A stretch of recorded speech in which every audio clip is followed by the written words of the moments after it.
नमस्कार, मी किरण होळे. जनविकास न्यूजमध्ये आपलं सर्वांचं स्वागत आहे. आपल्याला माहीत असेल की काल नागपूर येथे हिवाळी अधिवेशनाच्या पहिल्या दिवशी महाराष्ट्राच्या एकूण 39 मंत्रिमंडळांचा विस्तार झालेला आहे आणि 39 मंत्र्यांनी त्या ठिकाणी काल त्यांचा शपथविधी सोहळा पार पडलेला आहे.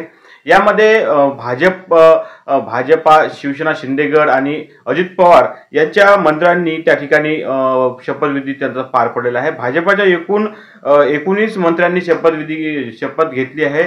तर दुसरीकडे आपण पाहत असाल की शिवसेनेच्या 11 मंत्र्यांनी त्या ठिकाणी शपथ घेतली आहे आणि राष्ट्रवादीच्या 9 मंत्र्यांनी या ठिकाणी काल नागपूरला शपथविधी घेतलेली आहे. यामध्ये विशेष म्हणजे आपण पाहत असाल की या 39 मंत्र्यांच्या शपथविधी सोहळ्यात आपल्याला काल नवीन मंत्र्यांचे चेहरे आपल्याला त्या ठिकाणी पाहायला मिळालेले आहे. नवीन उमेदवारांना, नवीन आमदारांना या ठिकाणी आता या महाराष्ट्राच्या मंत्रिमंडळात वर्णी लागलेली आहे. परंतु जे दिग्गज मंत्री होते, जे माजी दिग्गज मंत्री होते, त्यांना या मंत्रिमंडळात डावलण्यात आलेले कुठेतरी आपल्याला दिसून येत आहे. या संपूर्ण मंत्रिमंडळाच्या मी तुम्हाला एक भाजपाच्या, शिवसेना, शिंदे गटाच्या आणि राष्ट्रवादी अजित पवार गटांच्या मंत्र्यांची मी तुम्हाला नावं सांगतो आहे. सर्वप्रथम भाजपाच्या 19 मंत्र्यांनी शपथ घेतली आहे. यामध्ये नितेश राणे, शिवेंद्रराजे भोसले, चंद्रशेखर पाटील, जयकुमार गोरे, माधुरी मिसाळ, चंद्रशेखर बावनकुळे, पंकज भोयर, मंगलप्रभा लोढा, गिरीश महाजन, संजय सावकारे, अशोक उईके, आकाश पुणकर, जयकुमार रावल, पंकजा मुंडे, राधाकृष्ण विखे पाटील, गणेश नाईक, मेघना बोर्डीकर, अतुल सावे, आशिष शेलार अशा भाजपच्या एकूण 19 मंत्र्यांनी काल आपल्या मंत्रिपदाची शपथ घेतलेली आहे.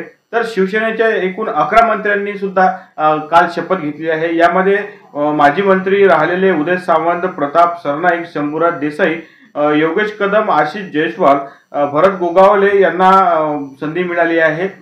तर प्रकाश आंबेडकर आणि संजय शिरसाट, दादा भुसे, गुलाबराव पाटील आणि संजय राठोड. विशेष म्हणजे संजय राठोडांना संधी मिळताच त्यांच्या मतदारसंघात कार्यकर्त्यांच्या वतीने एकच जल्लोष साजरा करण्यात आलेला होता. कारण की दुसरीकडे आपण पाहत असाल की संजय राठोड यांना मंत्रिपद मिळणार नाही अशी चर्चा त्यांच्या मतदारसंघात सुरू होती. परंतु शिंदे सरकारने संजय राठोड यांना सुद्धा या मंत्रिमंडळात स्थान दिलेले आहे. तर राष्ट्रवादीच्या एकूण 9 मंत्र्यांनी शपथ घेतली आहे. यामध्ये माजी महिला व बालकल्याण मंत्री राहिलेले आदिती तटकरे, बाबासाहेब पाटील, दत्तात्रय भरणे, हसन मुश्रीफ, नरहरी हिरवाळ आणि मकनराव पाटील यांनी या ठिकाणी मंत्रिपदाची शपथ घेतली आहे. माणिकराव कोकाटे, त्यानंतर नाईक आहे आणि धनंजय मुंडे यांनी सुद्धा या मंत्रिमंडळात शपथ घेतलेली आहे. अशा एकूण 39 मंत्र्यांचा काल शपथविधी पार पडला आणि यामध्ये एकूण 33 कॅबिनेट मंत्री आहेत आणि 6 राज्यमंत्री या ठिकाणी काल झालेले आहेत. या मंत्रिमंडळाच्या विस्ताराला आपण पाहतो की महाराष्ट्राचे राज्यपाल, दुसरीकडे मुख्यमंत्री, दोन्ही उपमुख्यमंत्री आणि सर्व महायुती घटक पक्षातील सर्व त्या ठिकाणी आमदार, पदाधिकारी या ठिकाणी उपस्थित होते. परंतु आता एक महत्त्वाचा भाग म्हटलं म्हणजे की तो म्हणजे अमरावती जिल्हा. अमरावती जिल्ह्यामध्ये भाजपाची ताकद बळकट झालेली आहे. एकूण 8 आमदारांपैकी अमरावती जिल्ह्यामध्ये 7 महायुतीचे या ठिकाणी आमदार निवडून आलेले आहेत. पाहत असाल की आपण एक दर्यापूरचा जो दर्यापूर मतदारसंघ आहे, या दर्यापूर मतदारसंघ सोडतात आपण पाहत असाल की या 7ही मतदारसंघामध्ये महायुतीची ताकद बळकट झाली आहे. विशेष म्हणजे बच्चू कडूच्या मतदारसंघात भाजपाचे उमेदवार प्रवीण तायडे निवडून आलेले आहेत. तर दुसरीकडे काँग्रेसचे नेत्या, फायरब्रँड नेता ज्यांना ओळखला जातो, यशोमती ठाकूर यांच्या मतदारसंघात सुद्धा भाजपने बाजी मारली आहे. त्यांच्या मतदारसंघात सुद्धा भाजप निवडून आलेले आहे. तर अशी चर्चा होती की मंत्रिमंडळामध्ये मंत्रिमंडळात अमरावती जिल्ह्याला कुठेतरी कॅबिनेट मंत्रीचा दर्जा मिळणार आणि यामध्ये रवी राणा हे जे या जिल्ह्याचे नवनीत राणा ह्या ज्या निवडणुकीचे किंग मेकर ठरले असे बोलल्या जाते आहेत. तर यात रवी राणांना संधी या मंत्रिमंडळात मिळणार अशी खमंग चर्चा होती. दुसरीकडे प्रताप अडसड हे सुद्धा भाजपाचे आमदार आहेत. 3 टर्म त्यांचा झालेला आहे. 14 सुद्धा ते निवडून आलेले आहेत. त्यांना सुद्धा मंत्रिमंडळात कुठेतरी स्थान मिळणार अशी चर्चा होती. परंतु कालचा जो मंत्रिमंडळाचा शपथविधी सोहळा पार पडला, आपण पाहतो की आपण लाईव्ह सुद्धा पाहिलेला आहे की आता अमरावती जिल्ह्याचं नाव येईल, आता अमरावती जिल्हा नाव येईल. परंतु 39 मंत्र्यांचा शपथविधी सोहळा पार पडला, परंतु अमरावती जिल्ह्याला मात्र कुठेही संधी मिळालेली नाही.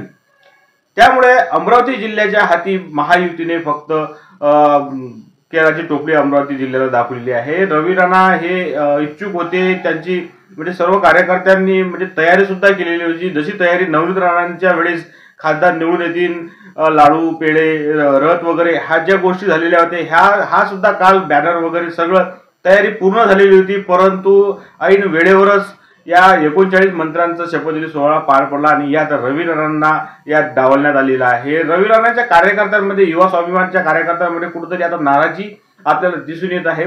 तर दुसरीकडे अशी सुद्धा चर्चा आहे की अमरावती जिल्ह्यात रवी राणांना जर मंत्रिपद दिल्यास भाजप कुठेतरी मागे पडणार, कारण की अमरावती जिल्ह्यात रवी राणांना मंत्रिपद दिल्यास युवा स्वाभिमान पक्ष रवी राणा वाढवतील, त्यामुळे भाजपाची कुठेतरी नाराजी असल्याचे आपल्याला दिसून येत आहे। आणि भाजपाने हा डाव तर नाही खेळला ना, किंवा रवी राणांना जर मंत्रिपद दिला तर आपली भाजपाची ताकद या ठिकाणी कमी होईल, कारण की आपण पाहतो की दर्यापूर मतदारसंघामध्ये महायुतीचे उमेदवार अभिजित अडसूळ यांना उमेदवारी देण्यात आलेली होती, परंतु महायुतीसोबत बंडखोरी करत रवी राणांनी रमेश बुंदेले हे जे भाजपाचे माजी आमदार होते यांना युवा स्वाभिमान पक्षात प्रवेश करून त्यांना दर्यापूर मतदारसंघात तिकीट दिली होती आणि ते युवा स्वाभिमान पक्षामध्ये या ठिकाणी निवडणूक सुद्धा लढवलेली होती। आणि विशेष म्हणजे त्यांनी सुद्धा काट्याची टक्कर 2 नंबरवर रमेश बुंदेले या दर्यापूर मतदारसंघामध्ये आपल्याला दिसून आलेली होती।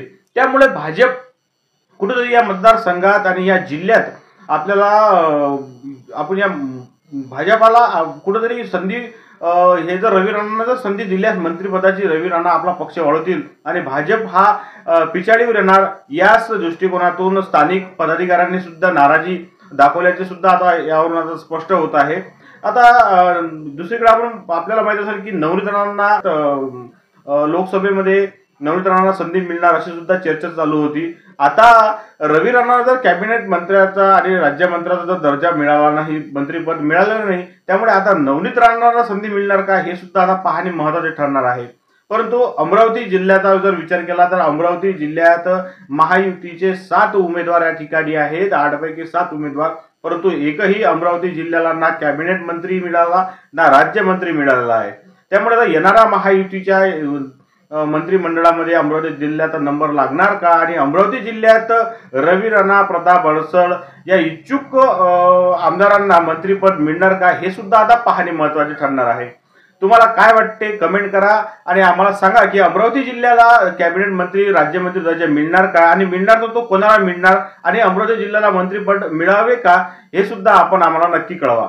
धन्यवाद। अशाच वेगवान घडामोडी पाहण्यासाठी आमच्या चॅनलला लाईक व सबस्क्राईब करायला विसरू नका।